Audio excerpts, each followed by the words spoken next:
Hey everybody, I'm David. I'm Jess. I'm the husband. I'm the wife. And we are married. 15 to life.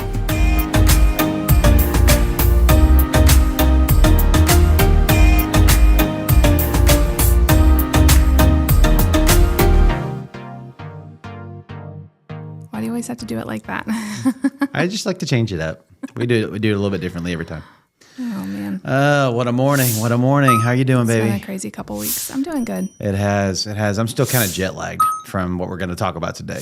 I know. And that's why this video is late, or this episode is late. It is because, the weekend after was kind of like, repairing and recovering. And so we apologize that the audio didn't go up at the same time, but the video will hopefully go up. Yeah. And the audio will go up at the same time as scheduled. Making it work. How's your morning been? It's been good. Yeah, you and I got to chill for a little bit, drink some coffee together and talk a little bit and work on the couple things that we're doing for our church. We're already thinking about Christmas. It's crazy. Yeah, one thing ends and the next thing starts. Yeah. We are, let's see, there's 26 days left in this month at the time of this recording, and then there's 24 days till Christmas after that, Christmas Eve. So you do the math there. That is 50 days till Christmas. Yeah, but you got to think like a lot of the stuff that we do is like weeks beforehand. It's weeks before actual Christmas. So yeah, like the first Christmas party on the schedule is like 3 weeks away. Oh boy. Yeah. That's so. Yeah, it's about to get absolutely crazy. Even busier. This is the thing that I always complain about when people are, and I love setting up our stuff early, but you're already planning on all that stuff. So Thanksgiving is almost like a bump in the road. And I want to really enjoy Thanksgiving because it's one of my favorite holidays. But we have to plan early or it doesn't happen, I know we have to.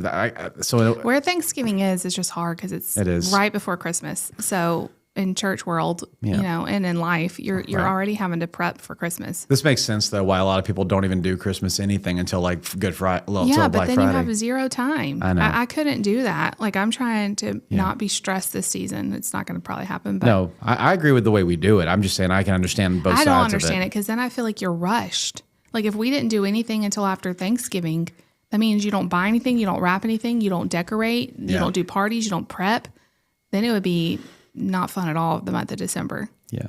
Some people just do the hustle and bustle stuff. I think a lot of people don't have as much, to do as us. And like in terms of like parties and Christmas services and Christmas parties for the church and different staff parties and all of that. Like if you just have your family get-togethers, maybe it's not as bad. Well, it also depends on what you do. If you have your workplace office party and then her workplace office party. Yeah, but if all you're doing is attending it, it's not as stressful as planning it. Yeah, being in charge of everything kind of makes things a little bit more, a little more stressful. Yeah. And speaking of stressful, today we are reminiscing and recapping our biggest outreach of the year, which is Blocktober. And we talked a little bit about this when we did the Halloween candy episode, but Blocktober originally was an idea that we first got from your uncle who pastors a church in Mobile. And the original idea was to be the best spot on the block, to be the best house on the block, so that when you're in a world where a lot of churches are closing their doors and they're not doing anything, right? Hey, instead of that, let's be the party on the block. Let's be the biggest and brightest light in the middle of the darkness. That was the idea. Yeah. So to have to look at your neighborhood and be like, okay, in Mobile, all the different zip codes Mobile has, well, then how many different zip codes can we touch? How many of our congregation have a house in these different areas? And so could we rent an inflatable for that house? Could that house cook hot dogs or cook chili or hamburgers and then give out like bags of candy or give out candy? So as the trick-or-treaters are going through their neighborhood, when they see that house coming, they're like, oh my goodness, what's going on up there? Yeah. And then when you get up there, you get a chance to talk to them and share God's love with them and pray for them and encourage them and be like, oh, and by the way, we represent blank church and we really hope you'll come and check us out on Sunday, whatever. And a lot of growth they've had has been as a result of Blocktober. And so we kind of just fell in love with that idea. We took it in Georgia. Yeah. And that was the first time we had tried the idea out. Yep. And we didn't have as big a church, obviously. Right. And so we had 2 different houses we did. The first year we only did one. Second year we did 2. 2 houses. Yeah. And it was just so much fun. The church really embraced it. The neighborhood we had a lot of great feedback. Yeah. It was just a great way to kind of get in a church, it's hard to let people know about you, Right. you know, unless you go knock on their door or maybe like post ads on Facebook, but that's kind of cold. Right. How do you meet people that are out in the world Right. that may be looking for a church? Right. I mean, and social media has gotten a little bit more personable because you can, but still, there's nothing like actually Really shaking seeing someone's people. hand, Yeah. putting something in their hand, giving them a hug, saying, "How can I pray for you?" And in that moment, being able to pray for them. You know, there's something Being friendly, tangible about that. Just being friendly and Yeah. open and not like, I have a pet peeve when it comes to Halloween when, you know, they pass out the tracts with like no candy and Yeah. like they're just like trying to be so, I don't know, like it just comes across of, I want you to come to church, but, you know, I don't really care about, I don't know. Like if a kid were to come through and only get a tract and not get candy, I don't think that says very much about your house or your church or Jesus. And whoever designed when you The fold, tracts are awful. whoever designed when you fold the track in half, it looks like a $50 That's bill. horrible. And they when leave you, it at and when- restaurants. Yeah, and you It leave makes the church look and so when- bad. And when you open it up, it says, "Are you disappointed this isn't real?" Well, let me tell you something that is real. Jesus loves you. It makes the church look so bad. People are Yes. just going to be like, "That's so mean," and crumple it up. So I do think, and I love the idea that we've been doing of, you know, we're not celebrating the darkness. No. But our stance is God is over every single day. Right. There's not one day that doesn't belong to him. Right. And if we have the opportunity, what other day are people going to knock on your door? Correct. What other day are families going to be out in the streets? Like it's such an opportunity. It's like people let their guards down on that day. Any other day of the year, no. Who are you knocking on my door? No, stay off my property. No soliciting. I don't want you Yeah. to come near me. But on this one day, Yeah. people let their guards down for the most part and say, you know, I can't wait to see all the kids. I can't wait to see their families, and I want to engage and be a part of it. And like Jessica said, we don't engage in the darkness. We don't. We don't celebrate death. We don't celebrate undead. We don't celebrate things of death, symbols of death, dark music, skeletons. The list goes on and on. We don't believe in that. We don't celebrate that. We believe that when you participate in those things, you are opening a door of your heart to the darkness, and you're allowing the enemy to have something to grab onto and get into your life. Which is why our kids don't watch scary movies. We monitor what they watch on YouTube and on social media. And, you know, if there's something that, you know, they bring home or say, "Mommy, what about this?" And we look at it, we pray about it, and we're like, we don't feel good about it. We don't let them do it. We parent our children. What a novel concept. But at the same time, there's something about having a day which I firmly believe with all my heart. The Bible says, "Today is the day the Lord has made, so let us rejoice and be glad in it." That applies to every single day of the year. All 365 days belong to him. And so to have a mindset of, well, this day and the things that are happening on this day, it originated in this darkness, and so therefore, you know, we need to abstain from it and not participate in it. My philosophy has always been, okay, Satan has a design for every day of the year. That's right. Satan wants every day to belong to him. Satan wants to corrupt every day. Everything that's good in this world, he wants to corrupt it. Look at every single holiday. He's created an alternative for it that steals away from the true meaning. Right. With Easter, it's the Easter Bunny. With Christmas, it's Santa Claus and all this stuff. We're not saying that is satanic. We're not saying it, but you can go the whole exactly. opposite way You can, with it. what we're you saying, can reject celebrating yes, Jesus. You can put your focus so much on the non-real meaning Right. of the season, and that's every single holiday of the year. And so what our whole stance has always been, well, then let's take the day that has been the epitome of this day belongs to the devil, and let's say, not on my watch. Yeah, and let's let God redeem it. Let's redeem it, and let's take it back, and let's be Jesus said, "You are the light of the world." The light has come into the darkness, but the darkness cannot comprehend it. If we are just being one candle in a fully lit room, the candle's not doing anything. If we're just sitting inside of our church being lit, yeah, you may have people drive by and go, "Oh, that's a church. I should try that out." You may. Yeah. But a lot of people are just going to drive right by you. Correct, because there's how many churches in your city or how many churches in your community? So our thing is, how can we get the light outside of ourselves? Right.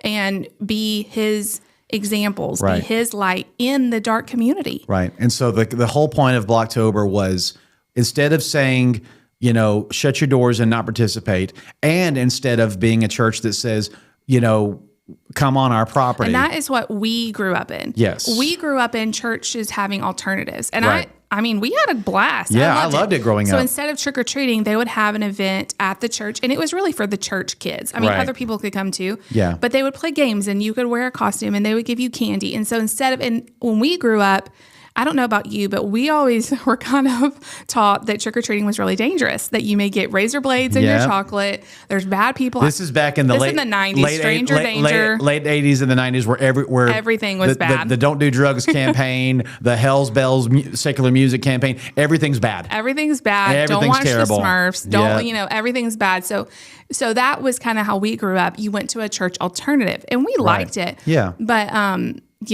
people don't really do that. I don't feel like anymore. No, not really. And so, but there are several churches. I mean, every single October, you'll see advertisements from churches all over the city. Fall festivals. Trunk or treats. I love trunk or treats. I do too. Trunk or treat was a cool idea. Whatever first church came up with that idea. I always missed trick-or-treating. We had candy and we had the church alternative and games and stuff, but we never got to trick-or-treat. Right. And so giving them the experience in a safe place. Right. And especially for little kids who don't like to walk a lot, babies and stuff, trunk or treat is awesome. Yeah, where you just, go trunk to trunk. Yeah, if you don't know if you've never heard of this, it's basically where you turn your parking lot into a big maze of cars. Every car's trunk is open, and inside of it is some kind of candy or snack. And they have a theme. Yeah, they decorate their car to whatever theme they want to decorate it to. And we did this in Indiana. Yeah, and we had a great turnout. We did it in Texas too. Yeah, we did. Yeah, I remember we had our Alabama football theme, and Layla had her little shirt. We were there before we had kids. We had Layla with us. We had decorated our trunk. Yeah, we decorated our trunk like Alabama football. Fun. Yeah, so we're all about that. But the cool thing about Blocktober is instead of saying we're not going to do anything, or instead of saying you have to come to our church, Blocktober's main concept was we're coming to you. Right. We're coming right to the heart of where you're going to be anyway. And we had a lot of people say to us things like, no church does this. Yeah. We've never seen a church come to our neighborhood before. Where our church is here, why we do it on our campus here is our church is the whole idea is it's in the middle of a huge neighborhood. We have houses next door to our building. Yeah. So when we moved here, we were like, this is perfect. We don't even have to go to a neighborhood. We are the neighborhood. Yeah. And so all of these houses around us who drive by our church every single day that, after a while it becomes white noise because they see us all the time. Let's do a big party for them. Right. And that's kind of how it started here. Yeah, and so we did our first Blocktober here in 2023, and we did the format we have known to do, which is we go outside, we go along the street, thinking they're going to walk right by us on their trick-or-treat route, and so we're going to set up activities for them to do. We'll have some inflatables, we'll have hot dogs, games, and candy. we have one of our leaders on our team works at Sonic, and so she and her manager have become partners with us, and they help us get discounted on their corn dogs. And this year we added chips to it. We didn't do chips that year, but just to line it up and be along the edge of the street, we had a few carnival games for them to do, and we had music playing. And that first year was freezing. Yeah, it was like in the 40s. It was so very cold. I know some of y'all up north are like 40 degrees is cold. Here that night with the wind chill, it was cold. It was freezing cold. It was very cold. Yeah. So that was the first thing we did, but we immediately began to realize Jonesboro is not like other cities. I don't even think it's Jonesboro. It's this neighborhood. I think a lot of people here must drive to another neighborhood.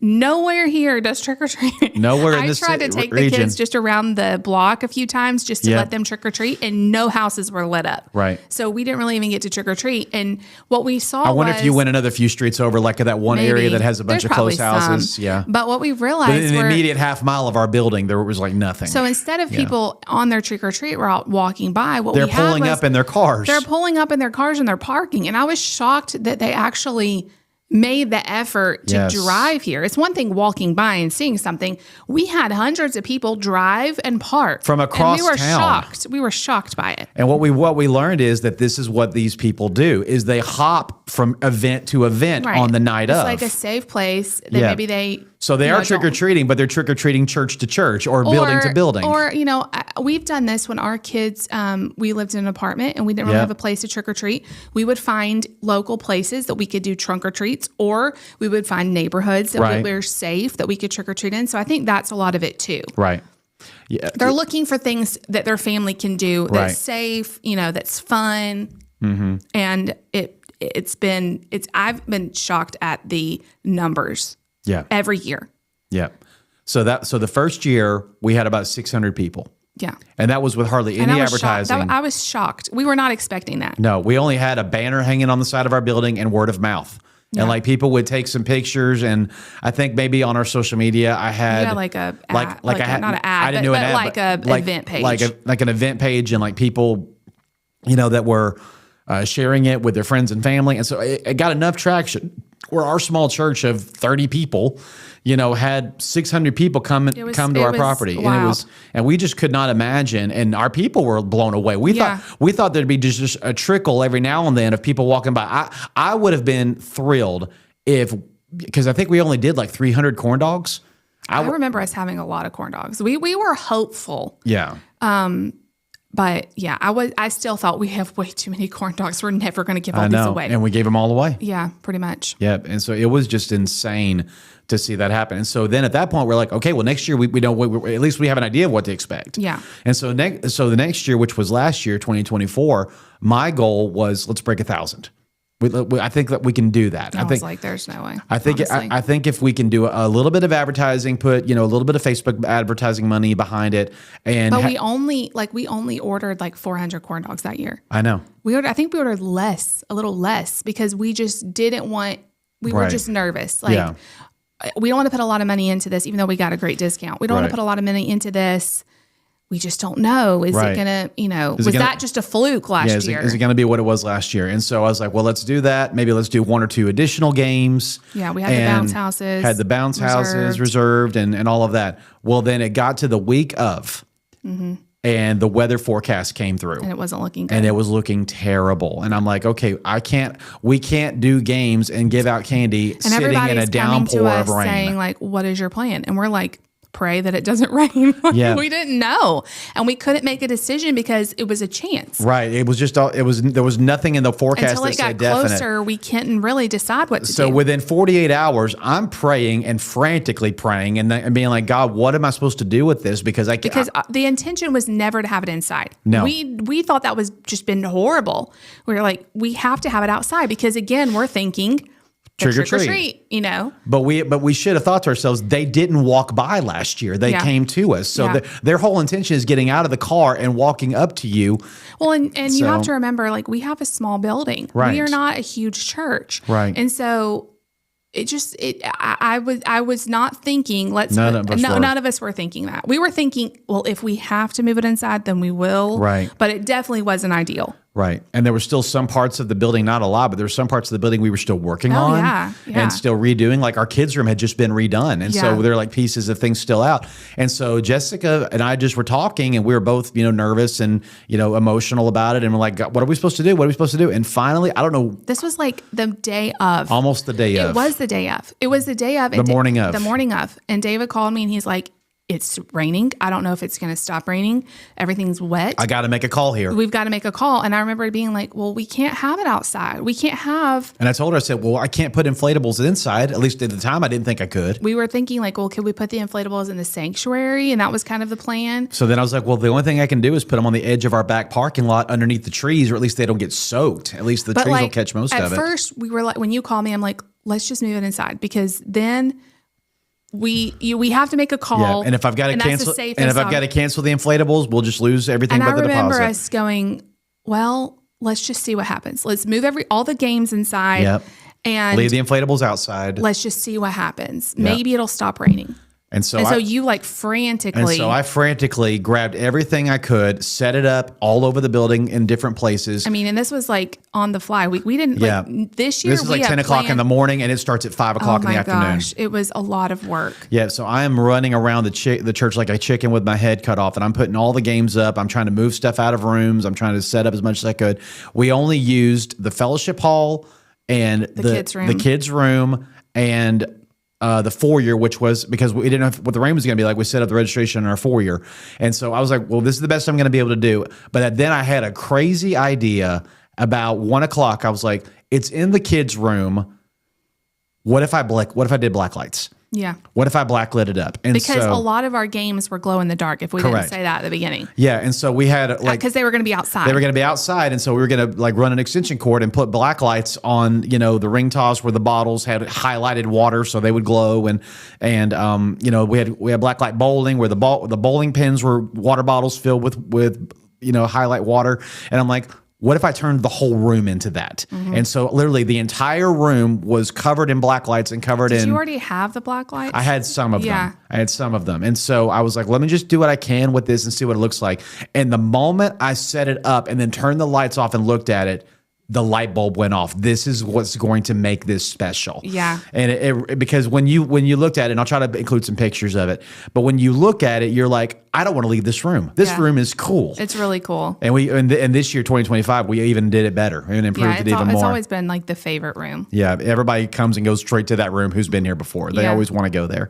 And so, but we made it work. At the end result, with all the corn dogs delivered and everything given out, games set up, we were shocked. 1,200 people came through. I know. And we know that because we had a roll of tickets. I know. I'm confused because this year they were saying, somebody was saying, oh, we had 1,025 people. And I'm like, I know it was 1,200. I remember it being 1,200, but maybe they're thinking of, I don't know. Well, they're not counting like all of our volunteers, church people and you know, all the people that came by. But still, well over 1,000 people. Yeah. Into our small building. Yes. And I remember us, when they all started coming in, y'all, 1,000 people is a lot, but when you actually see 1,000 people in your building, like not all at once, but coming through, it's wall-to-wall people. It is. And I remember us just being like, I mean, we have never seen nothing like this. Nothing like this. It was insane. Yep.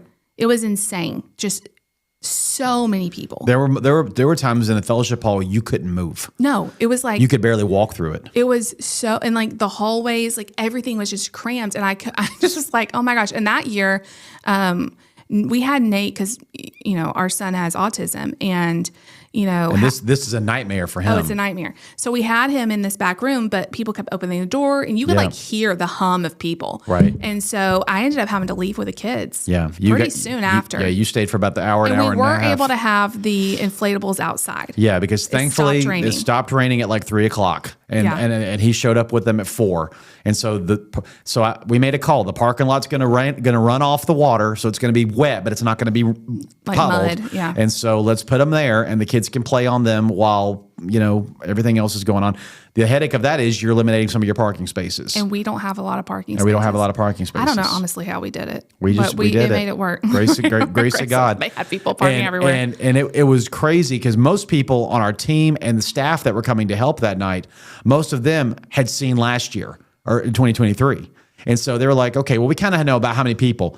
No, we were all shocked. Everybody's phones was out. Shocked. Everybody's phones was out taking pictures. Like, can y'all believe this? Is the rain going to make people not want to come? Correct. Or is it going to make people be like, we can't trick or treat in the rain, so let's find something else, right. You know? And so we were just shocked. Nobody expected us to have over 1,000 people in our building. I know. Everybody was like snapping pictures with their phones and texting people being like, y'all will not believe this. It's just And we were crazy. strapped because we didn't have a ton of volunteers. Not yet. And so we made it work. I honestly don't know how, but we made it work. There were people that were at one thing 3 straight hours with probably no break. Yeah. And they just made it. They just toughed it out. Through it. Just toughed it out. Got through it. Yeah. It was crazy. So at that point, then we sit down, we evaluate, we ask questions, and we already start thinking about how can we do this better next year. Yeah. And so I began immediately thinking about it, and I literally did not take much time. I went back and said, if we're going to do this for a third year, I want this year to run as smoothly as it possibly can. And so I began thinking, well, we have another end of our building we didn't use. Can we put anything in that end of the building? We also did not use our sanctuary. That's a huge room we can use. It's the biggest room in our property. So there's got to be something we can at least do in there. And what I love about this is why we decided to not ever go back outside. Well, we have some things outside. We have a few things outside. First of all, you don't have to worry about as many lights. Right. Because if you have a ton of games out in the dark, you're going to need extra lights to light them all up. So that's a huge... And our street is not well lit. No, it's very dark. So that's a lot of cost and stress is finding lights and generators and all this stuff. So if you have it inside... light. If you have rain, you know you're inside. You're fine. Yep. And also what I love the most is it gets people in our building. That has been the biggest thing because even walking by, You might meet some of the people, you're having fun, but you're not in the building. You still don't know what it looks like. Right. And our building is a building that was like built in the 60s or early 70s. Right. And so it has a look to it. Right. But the inside is totally modern. The inside looks modern. Yeah. There's a few things we're still working on, but that we have to fix and change. Sanctuary still has the old carpet in the pews. But we have modernized it a lot. But yeah, it's brand new sound, brand new lights. And so, but again, you don't know that, and you don't know how cool our kids' room is if you're not in the building. And so it was really great to see people walking through and getting a feel for the building, but also meeting our people in our building. We're proud of it. Absolutely. We're thankful for it. We're blessed with it. And so it's a chance for them to, to see our people in our red church shirts and doing, everything that we're doing. And so this year we already began planning it end of summer, even middle summer. I was already thinking about it. Yeah. And we began to map it out and work on it. And we immediately knew the primary thing we have to do early and very, very loudly is we need candy. Yeah. I mean, I wish we had weighed all of it. I'm not even kidding. 1,000 or more pounds of candy. Had to have been. It was thousands of dollars of candy. I'm not even kidding.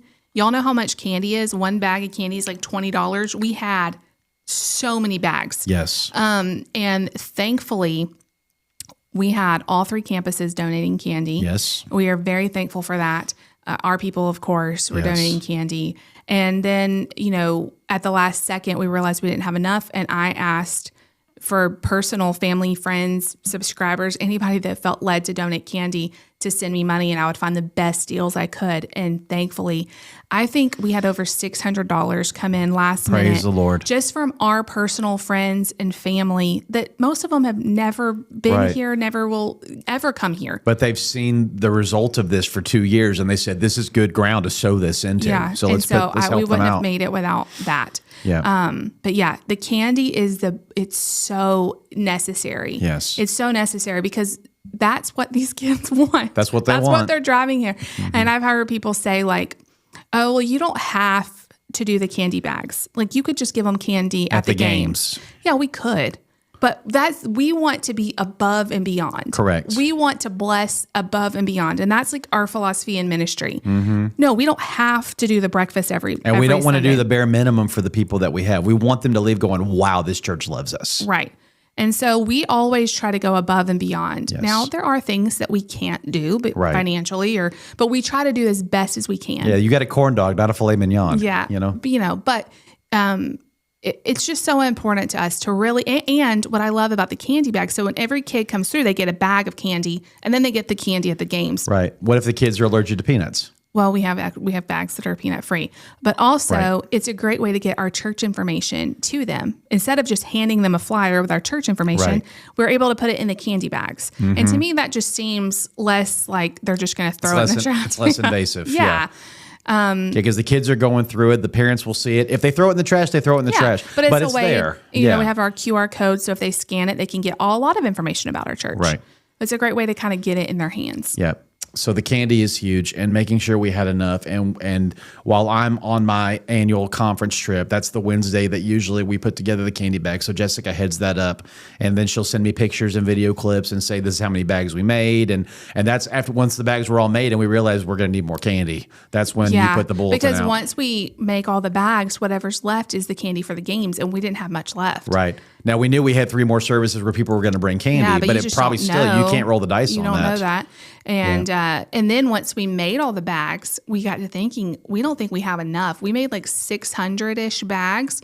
And then it came up in our memories like the next day that the previous year we made over 700. Right. And we're like, there's a possibility we could have more people this year. Yep. Because this was the first, I know we're kind of jumping all over. This was the first year that we started doing pre-registrations. Which is something genius that I'm so glad our team came up with. Yeah, we started having meetings with our team months before all this, and we planned out a lot of details. And one of the details that came up was we need a way to pre-register people. Yeah, because we wanted to know about how many corn dogs we need to order, how many bags of candy we need to make. Just a good way to kind of get And here's the other thing. For me, the biggest reason is that it gives me an opportunity to connect with them before they even get here. Yeah, because, so last year, we had them write down when they got here, they signed in and they wrote down their email and like their name. So it's taking everybody 10, 15, 20 seconds But the hardest part was Okay, now at the end of the night, we have page after page after page of written emails. And so then chicken scratch writing. I took, y'all, I don't even know how many hundreds of minutes, hours, whatever it was, days it took me to try to get everybody's email into a database. But the problem is everybody's writing so fast. Right. You can't make out the emails. No. And so a lot of the emails we got, even when we emailed them, would come back as like not able to be delivered because it was the wrong email. Right. And there's no way to know. Or is that a 0 or is that an O? It was impossible. I think of all the emails, we maybe got half the people correct. Right. And that's all of us looking at that like, what is that? I don't know. So with this year, I went to our communications person at the church and said, I want to create a form that we can put on the ad that I'm going to put on Facebook and tell them, please click this and sign up in advance so we know how many corn dogs and how much candy to have.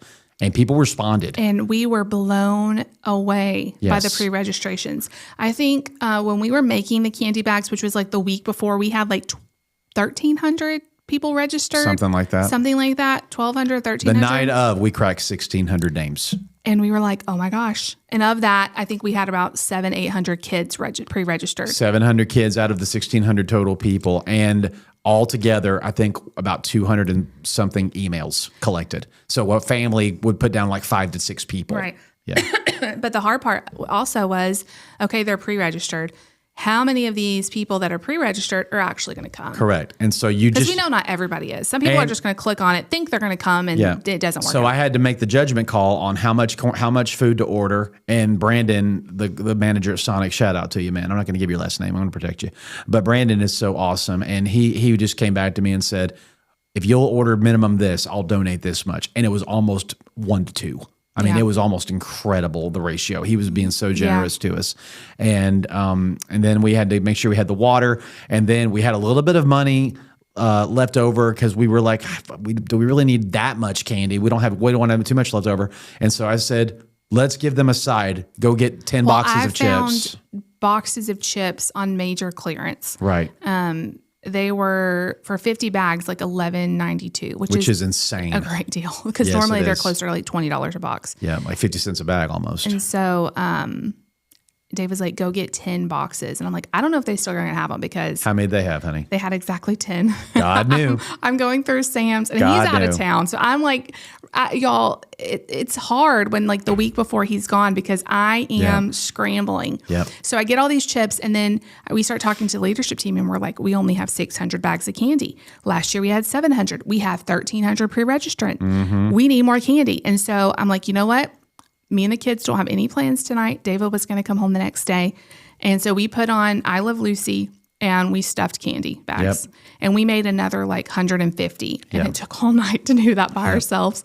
But we wouldn't have made it without that because at the end of it, we only had like 5 or 10 bags left. And they were all nut free. Yeah. We ran out of everything but the nut free. So we wouldn't have made it without all of that. Yeah. And I think some parents really appreciate it. I mean, it's not the overwhelming majority. Oh yeah. Not many nut-free people come by. It's only like 10% of all the bags are that. Yeah. But, we only did like 50, I think, nut-free. So. Yeah. But still, to have people go by and if go. If you have an allergy. Yeah. And I know there's more than that, but that seems to be the most common allergy. Right. So it was, and as parents appreciate that. Nut-free mom. I mean, if they're dairy-free, you can't help that. There's chocolate everywhere. I mean, that's just the way that is. But we also tried to we did have some like fidgety toys and some stuff like that. So if people couldn't have candy, there was some options. But we try to think of everything, which is, it's hard. Yeah. The other thing I really wanted to do with the pre-registration is I wanted to open up our foyer because that was a block point last year. So I moved the registration outside under the covering of our front door. And that was a huge change because now our foyer is completely open. And we put a game in the sanctuary. Yes. So when you come in, there's a game immediately in the sanctuary you can go do. And while you're waiting in line, we have the inflatables right there. Mm-hmm. So if you want to get out of line and let your kids jump for a while and then get back in line, you can do that. And then we opened up, like I said, we had the south wing of our building opened and we put in a photo room, which was really cool. In this room. Right here in this room. This was our photo room. We had a huge Blocktober banner hanging right here that you could come and then you would hand the phone to the person who's running the room. They would snap your picture and then you would have it and you can post on social media, I'm at Blocktober. And it was really cool to see how people were just, every little thing we did, every little game we did, people were like, thank you. Mm-hmm. That was the overwhelming thing that all the team that when we debriefed a little bit, the number one attitude of everybody that came was, thank you for doing this. Mm-hmm. It just means so much to us that you're a church that's willing to do something like this for our community. Yeah. So it was a lot of fun. We had a lot of new things this year. We really tried to, be a little bit more, because we knew sort of what to expect and we weren't just throwing it together the day of. We wanted to be intentional with it. Mm-hmm. So we had a lot more volunteers. Yes. We had the volunteer schedule a little more organized. We communicated, kind of fell off the rails a little bit, but we communicated with them. We let them know, and I tried to do it in shifts. I said, I'm asking you to give me 1 hour. We're going 5 to 8. Give me one of the hours. And a lot of people did all three. Over half the volunteers said, I'll be there all 3. Which really was helpful because you know how it is, like the day of, the week of, people get sick, stuff happens. My boss said, no, I'm sorry, you have to work. There was one game that I think every single person that was supposed to work it, something happened, whether they got sick or whatever. Yep, the cursed pumpkin toss game. Pumpkin toss game. And now it's in the kids' room. So I hope it doesn't keep the kids from coming to church. I don't know what is going on with it. And so thankfully a couple people showed up and was like, I'm not assigned anywhere, but do you need help? Yes, I do. A pumpkin toss. Yeah. We had our volunteer room the first time this year, which was great. That was your brainchild. Talk about why you want to do that. One of our leaders does a lot of like races and stuff. And she's like, one thing that they do when we volunteer to serve at something like that is they have like a volunteer station where you can check in, get your name tag. It's just a good place. And I was like, that's a great idea because people are coming in and how do where can they go? So if they need a question, because we're all over the place. If they need a break. So we had our hospitality room. And if you see my vlog, I show you all this, but I had coffee in there. We had snacks in there. Of course, like their name tags. And I really tried. It was so chaotic. Being a mom. How many people came in and out of there of the volunteers? All night. And if I wanted to be in there all night watching and like stocking stuff, but being a mom at an event like this is very hard. Yeah. So like, especially a mom of an autistic child. So here's Nate and Mark's setup. Lucy was going to be working a game. Yeah. So she's like my number one help. So she's out. Yeah. I'm like, because I asked her, I said, you can be mom's assistant and make sure everybody's okay, or you can work a game, or you can not do any of that. You do whatever you want to do. And she's like, Daddy, I really want to do this game. Yeah. And I'm like, and how long? I said, do you want to do something else tonight? No, I want to be at this game all night long. We really want our kids to be able to, with Lucy and Mark, I don't want them to feel like they're always having to watch their brother. Now, they help so much. Yes. But also it's a balance. Like, I want them to be kids too. Yes. And because Nate doesn't want to be out on all this doesn't mean that they don't want to. But at the same time, Mark had it made. He got to be the guinea pig for all the games before we started. No, I was so stressed because how am I going to balance all this? Like, I was really nervous going into it because so we set them up in a different room. David, you don't know it. I didn't hardly even talk to you about this. It was all over your face all day. You're like like the calm before the storm. I remember thinking like the morning of, I was talking to my mom. She's like, I wish I could be there to help you. I'm like, me too. I'm like, I wish anybody could be here to help me because I am stressed out. I just want our kids to be safe, but I want Mark to be able to have fun because I know he's going to want to play and jump and all that.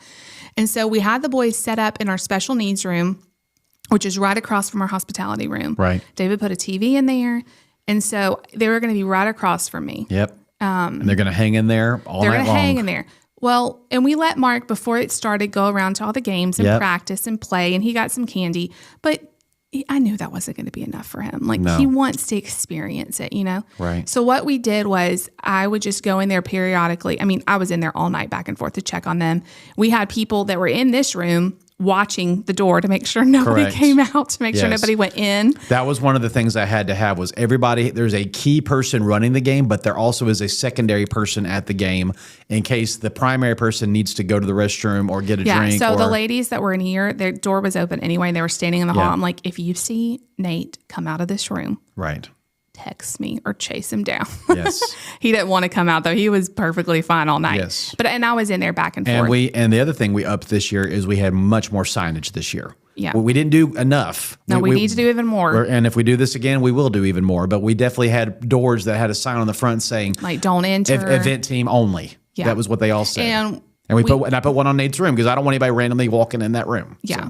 So what I did was I would, check in with people because people would constantly come to me saying this or that. So I was kind of all over the place. And I would be checking in the volunteer room, but then I would also check in with the boys, and I would grab Mark and take him to a couple things, let him jump when I need to check on people outside. Then I would put him back in the room, go do what I need to do. So I was constantly like putting him back in, and he did so good. I was so appreciative. I was praying about that. It worked out great, and Nate got to stay in there away from all of it. He didn't want any part of it.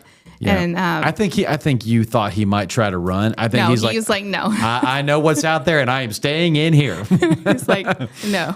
Yeah. And everybody at our church knows Nate. Yes. And so, he wouldn't have gotten past anyone. No. But as a mom, you're just like, how am I going to do all this and be a mom and actually let them have fun and then be safe and do everything? And like one time I went in the volunteer room, 0 coffee left. I'm like, oh, God. So then I'm like, okay, let's run in here. Let's make coffee. I had Mark with me. Let's make coffee real quick and then come check on this. And we need to boil more water for hot chocolate. It was just like, I was just kind of running around. And at one point I had people that were there to, attend. They're like, where do you get the hot chocolate? And I wanted to say, you volunteer next year. And I had to say something like, I don't think we have any more or something like that. I had to say something because I can't, if I said volunteers only, then that sounds rude. But we really wanted to take care of our volunteers because they are giving. Yes. And they're the ones outside working. You're in line for 5 minutes and then you get to come in and be here. They're out there for 3 hours. Yeah. And so we wanted to make sure they're okay. I constantly wanted to check on our people outside. Yes. Hey, do y'all need hot coffee? Do y'all need hot chocolate? Because it was a perfect weather. Yes. Like we couldn't have asked for better weather. Praise the Lord. The day before it had rained. It rained 3 days before. Yeah. So it was perfect, but it was still nippy. Yes. Like if you were out there the whole time, it was chilly. Yep. But you want it to be kind of chilly, Yeah. It's the fall. You don't want it to be sweaty. No. So. Yeah. And so we did all of that. Another thing that we improved this year that I was very, very happy about is we improved our team to where most of the people that attend our church that are in leadership, they weren't stuck in one place. They were able to move. Yeah. Which is what I was really thankful for. My primary thing that I want to do if we do this again is I don't want to be the person who actually runs it. I want to have someone that handles everybody.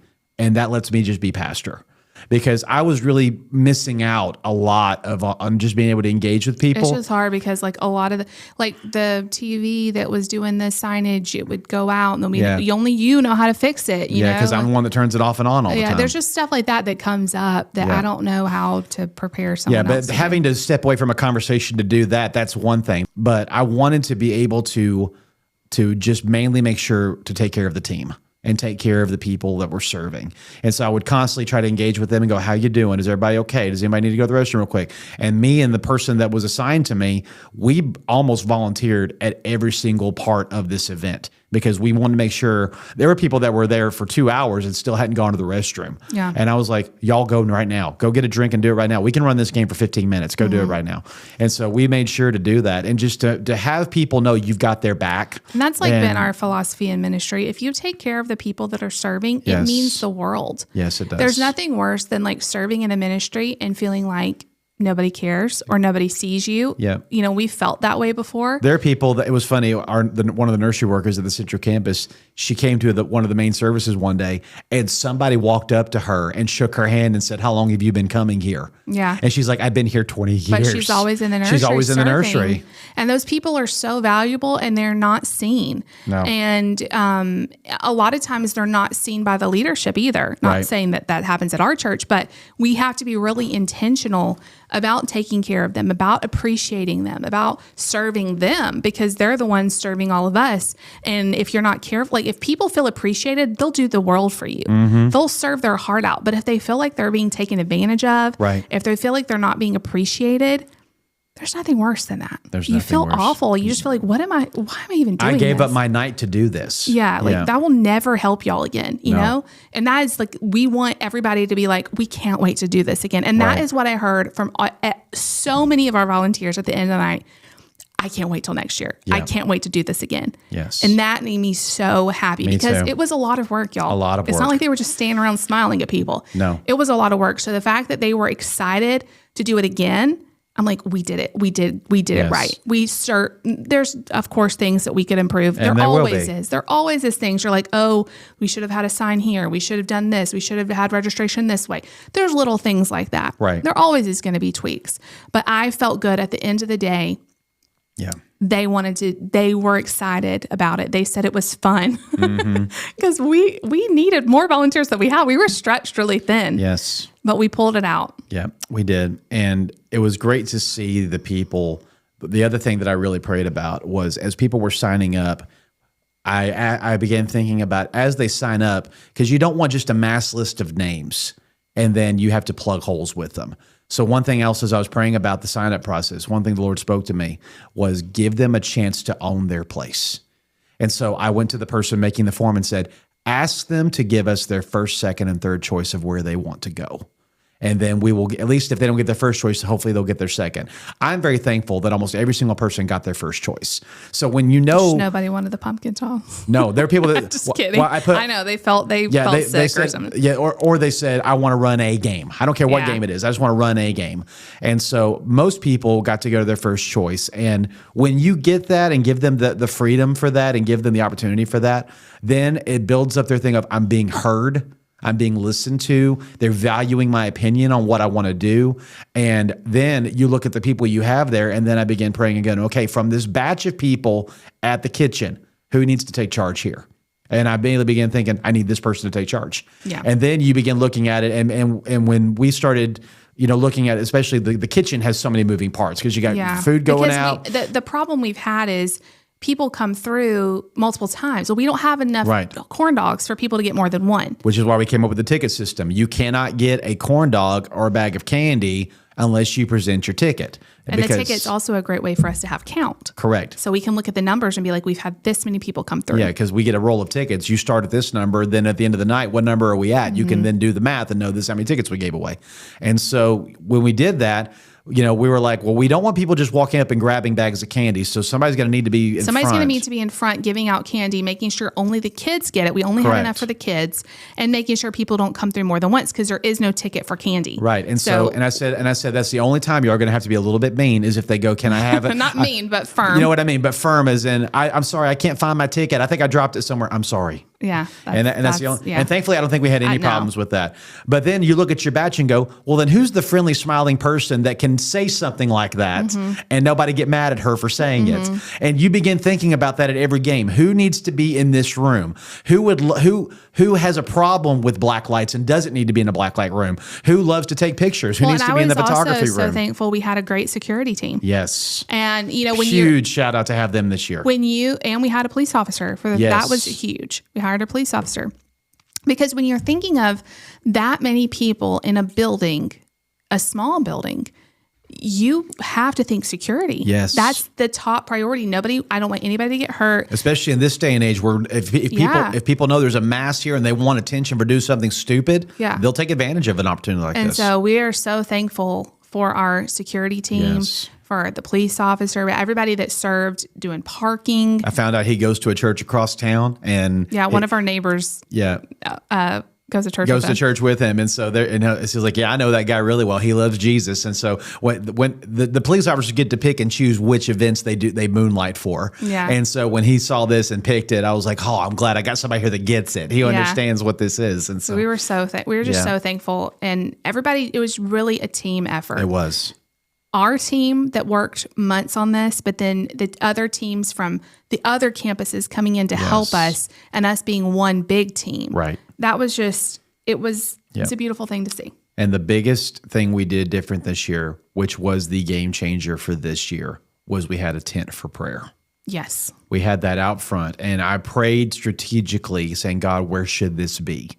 And I got, okay, weather's going to be a factor. Wind is going to be a factor. All this stuff's going to be a factor, but I need to set up a tent, which y'all have seen. If you've been to a sporting event, like a soccer field, and all the people have their little pop-up tents all throughout the thing. We had something like that. It was a nice one. But the ladies who worked it, I went to Pastor Matt and I said, I really want to do something like this. I do want there to be a spiritual element more than just giving out candy. I want there to be an opportunity for people, if they are open and hungry and want to do something with the Lord, I want them to have that opportunity. And so I went to the key people in our church who are the intercessors, who are the people that love to pray with people. And the people that aren't, like, you don't, this can be an awkward thing for people. So you want them to have, like, the people that are super friendly and you talk to them and your guard just goes down. Yes. You need those kind of people. Yeah. The people that, that are not intimidating and are not like off-putting, and no, I don't want this person praying for me. We had the people the best. That they're just the sweetest people. I'm serious. We had people that an atheist would let them pray for them. I mean, they were so amazing. And that also allowed us to free up the staff to be able to have that opportunity as well. And our senior pastor, our campus pastor, our youth pastor, all of them stayed in that same area just talking to people. And I walked up to the youth pastor and said, have you had a chance to go in the tent? He said, I don't have to. I'm getting to pray with people right here in line. That's awesome. It's just an opportunity to have that. And so we had people go into that tent and get prayed for. And the predominant people that wanted to be prayed for were teenagers and kids. That's amazing. They wanted to go in. They wanted for prayer, for school, for things they're facing in their lives. We had some parents go in with them that received prayer. And I'm thankful that 2 of the families that went in there for prayer came to church on Sunday. Yeah, it was amazing. Because that's what you want. Like, we want to have this big event and, for our community and for us to be able to serve our community. But you want, we're trying to also, if there's people out there that need a church, to let them know that we're here and we're growing. This is the bubble up of who we are. We don't do this if it's not part of us. And if you are looking for a church, hey, we're a great church. Yeah. And so, pastors aren't so bad either. Yeah. So to have them actually come on Sunday, take that next step, that was so rewarding. And I know, like, we're probably going to have more come from that. Yeah. And there are people that are still processing everything and being like, well, if I ever do go to a church. Well, and like, you plant the seed. This is how it is in ministry. The people that came through may not be thinking they're looking for a church, but something may happen in their life. And they know, I need to go to church. Hey, our kids are getting older. We really want to get them in church. Hey, we've had this horrible thing happen in our life. We're having all these issues. We need to get back in church. And they will remember our church. Yes. Yeah. They'll remember the church that loved them, did something like this for them, offered prayer to them, was loving and kind to them. And it's just. And even if it's not about them coming to our church. No, they'll go to church. They'll go to church, or they'll be like, I really felt, something when I was in that church. Yes. Maybe there is something to this God thing. Yes. And maybe they never set foot in our building, but we planted the seed in order for them to receive salvation. Yeah, one of the families that came to church, she had not been in a church service since 2017. Yeah, she said her kids had never been in church. And her kids had never been in church. That's the people you want. Yeah. That's the people. I mean, I'll take whoever God sends me, but I don't want to receive people that just left this other church because they got mad. Right. Those and are that's what happens. Because they're going to bring their baggage with them and bring their pain with them and all of that. A lot of people just go from church to church to church. Yeah, the pastor says something or the worship's not what I want, so I'm going to go find another church. No church is perfect. No church is perfect. Eventually, you're going to make them mad and they're going to go somewhere else. That's just how it works. And then they come and they shop you out until you make them mad and then they leave. And those are the people. If you come to my church, I'm going to pastor you as long as you're with me, but that's not what I'm after. I'm after the people that are on their last leg, that desperately need to know Jesus, that need to have breakthrough in their life. And if I can have a chance to just help you get through this season, discover who you are in Christ, and you begin being blessed because God's working in your life, that's who I'm after. Matter of fact, one of our lead team got people that has been serving. I asked her, I said, what is your impression of me? And she said to me, you love new believers. I always have. Yeah. I always have. The moment you say yes to Jesus, I want to get my hands on you. I want to help you because I don't want you to walk away and the voices of the world be louder than the voice you just heard and gave your heart to. I want you to be firm in your faith, learn how to pray, learn what the Bible says about who you are and what God wants for you. And then you get your roots very deep, very quickly, so that when you do go back into the world, those things that used to tempt you don't mess with you anymore. In this day and age of people watching church from home and having their own Bible studies at home, that's great. But there is no substitute for being in the family of God. Zero. Having the community, and we do feel like our church is a family. It's the same thing as playing a fire on your TV at Christmas. Does it look cool? Yeah, but there's no warmth. There's no crackle. There's no... Can you be a Christian at home? Absolutely. Yeah, you can. But there is something about being with your family. Yes. And we here are a family. Yes. And when it's the number one core value of our church. We're family. And when there's somebody missing, we feel it. Yes, we do. It's just like if I went home and one of my brothers wasn't there, I miss them. Yes. If people come, to hear, I want them to feel like they're family. Yeah. Because they are. We're all family. Yes. And I think that's what's missing a lot in churches. You go to a church service, but do you feel like you're part of something? Right. I want to feel like do you feel like you belong here? Do you belong? Are you? That's what's so important. Which is why you started the breakfast, because it disarms people. Yeah. Oh, we're sitting around eating breakfast together, and I will say, if you go to a church and you don't feel like you're part of the family, start serving. Yes, you will feel like family. Yes, because you will. Everybody pitches in. You become part of the team. Yes, and. We need you to serve, but more than anything, you need to serve. Yes, you do. It will change you. It will change your viewpoint of the church. And it's just so vital. Yep. And a lot of people just think, well, I'm just going to go to church. I'm going to sit in the service. I'm going to go home. Yep. You're missing out on so much. Absolutely. Yeah. Bible says where your treasure is where your heart is. And so invest your time, invest your finances, invest your energy, invest your prayers. It's hard to not care about something if you're always praying for it. Yeah. And so if you're always praying for your pastors, praying for the people at the church, praying for the services. I know there's a lot of people who've been hurt by the church. We've been hurt by the church. Yes, we have. Churches are full of people, and people are not perfect. No, they're not. But God, He is perfect. Yes. And He hasn't done anything to you. No. So try again. You dust off the hurt and you try again, because there is just such great, I don't know the word, but there's great things to be had at church. There's no substitute for it. No. So that's my speech. Yeah, I like it because it's what I say all the time. And one of my mantras is my goal is to have the perfect church for imperfect people. Yeah. That's always been one of my things is I want our church to welcome the imperfect. I don't go to church. There's a whole bunch of hypocrites there. Yep. There's people that that have trouble reconciling things. There's times we do something and we don't. Paul wrote in Romans 7, the things I want to do, I don't do.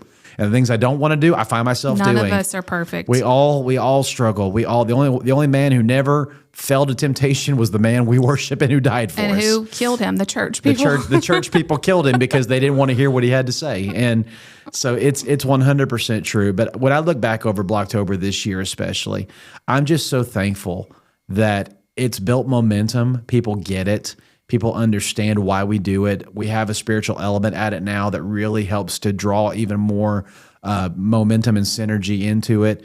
And there's always going to be people that don't agree with it. There's always going to be people that are like, I don't know, this is the dark season. Why are we doing anything during this season? And to those people, I just say, did Jesus say you are the shield of the world? No, you're the light of the world. Mm-hmm. If you want to be effective, you've got to go into where the darkness is and be the light. And we've just always believed and preached that. The people that when I taught on the river in Ezekiel 47 this year, and one thing that amazed me as I was doing the study about it is the Bible says that this river will extend throughout all the desert, all the way to the Dead Sea. And once it touches the Dead Sea, the waters of the Dead Sea will be made fresh and vibrant again, and life will fill. The Dead Sea, nothing lives in it because it's pure death. It's pure salt. You can't submerge your body into it because the salt content is so high. So if the river of God is so powerful, then not only will it bring refreshing to the dry places and bring fruitfulness, but even the place where nothing possibly can live, and everybody has the reputation that is nothing but death, and God says, it's still not enough for me. Yeah. If God is that powerful, if the presence of the Lord is that powerful, the Spirit of God is that powerful, then who am I to limit God that God can't work on October 31st? No. Who am I to say that God's life can't break through the darkness? And I don't care if they're dressed as a witch or a warlock and they're surrounding my church casting spells and doing all this stuff. The presence and the love of God is still stronger than what they're doing. Absolutely it and is. I'm not going to be intimidated or afraid of it. And so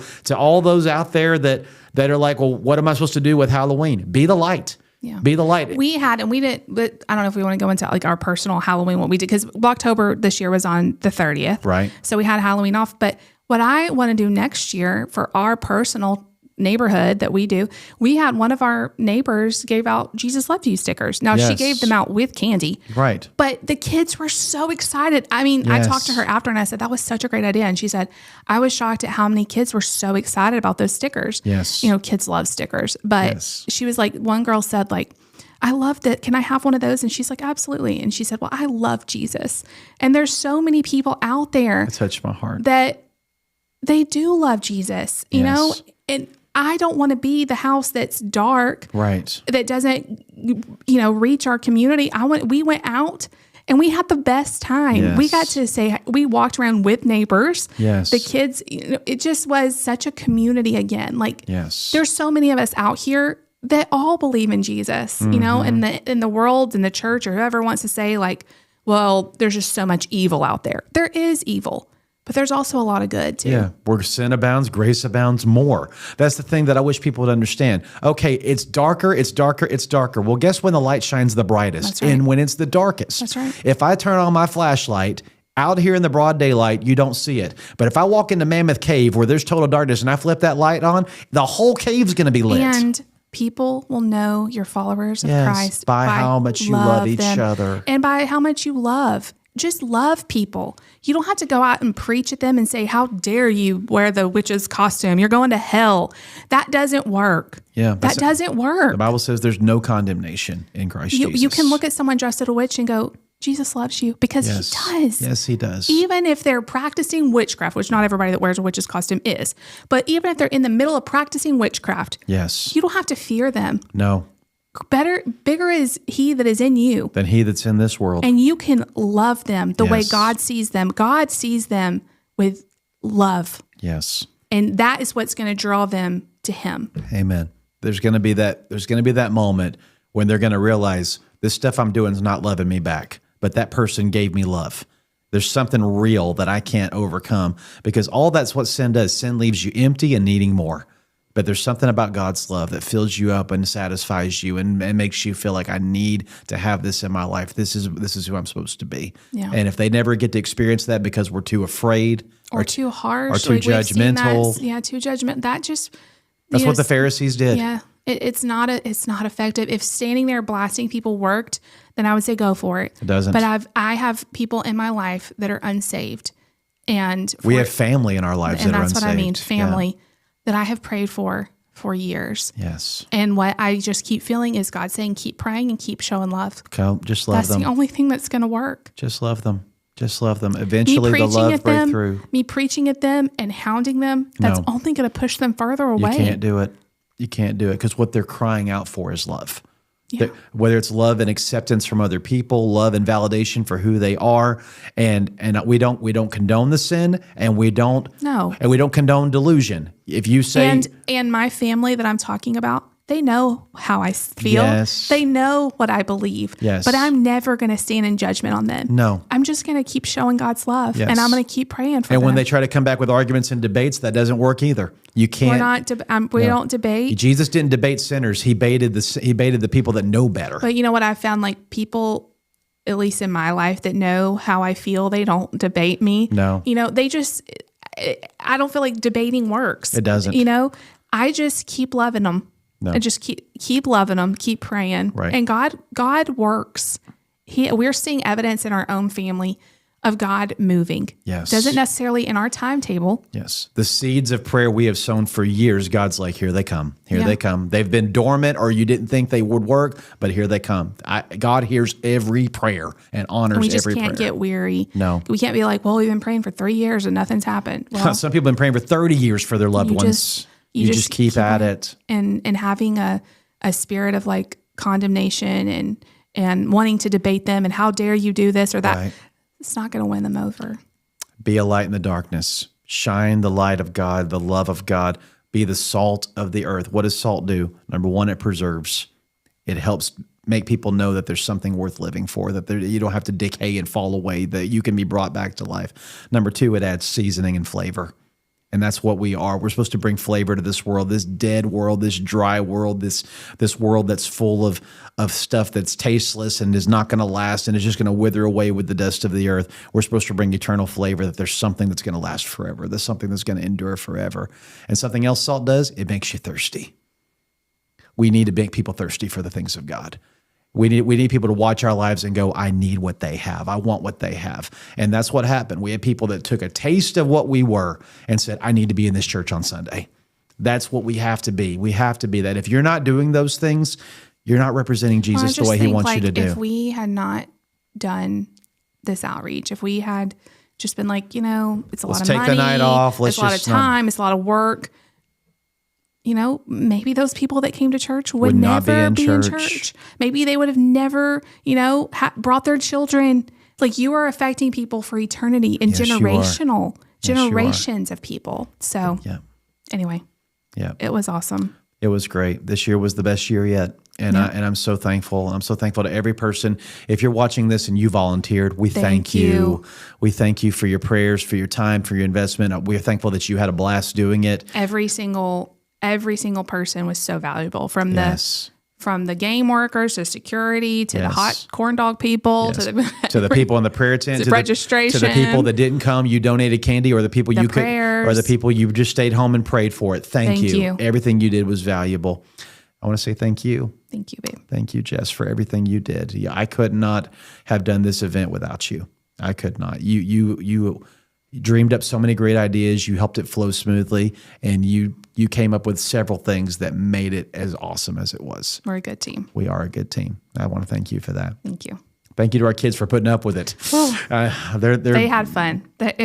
Great is their reward in heaven for enduring Pastor kids. I mean, they. That's why I wanted to make sure. And I told them, I said, Lucy, you can be as involved in this as you, because we don't want our kids to resent ministry. No. So you can be involved in this as much as you want to be. And she's like, I want to do it. I want to get involved. And I'm like, all right, well, let's do this. So, and I'm like, my helper's gone. Yeah, I know, but she did great. We survived. Yeah, it was awesome. It was awesome. Most of all, we're thankful to the Lord. Absolutely. For giving us this opportunity, for giving us this and the favor, for giving us this church that has an opportunity to be a light in this community and to help people. And I mean, the way that he just brought people to us. Yes. I mean, we posted out on Facebook, and hundreds and 1,700 people and all this stuff. It's like crazy. We had people show up at 8:05 saying, "Is it still open?" Oh, really? Yeah, we were already closing down at that point, and they said, "Well, I figured it was closing down, but I still wanted to try to come." Aww. And I said, "If you want to go look, we may have something left in there, but I don't know what's left in there."